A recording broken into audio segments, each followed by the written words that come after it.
శివశంకర వరప్రసాద్ నుంచి ప్రస్థానం మొదలై సుప్రీం హీరో చిరంజీవి గారి అలాగే మెగాస్టార్ చిరంజీవి లాగా ఈ జర్నీలో చిరంజీవి గారు ఎన్నో అద్భుతాలు తెలుగు ప్రేక్షకుల్లోనే ఆల్ ఇండియా ఒక సెంట్రల్ మినిస్టర్గా పార్టీ అధినేతగా ఎన్నో చూసేశారు.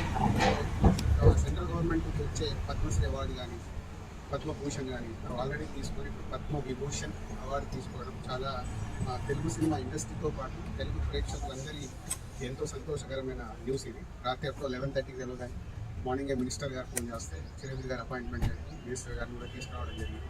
చెప్పే చిరంజీవి గారు గతాలు వారు మొదలైన దగ్గర నుంచి వారు ప్రస్తుతానికి కూడా ఒక 5 నిమిషాల్లో డిస్కషన్లో చెప్పడం జరిగింది.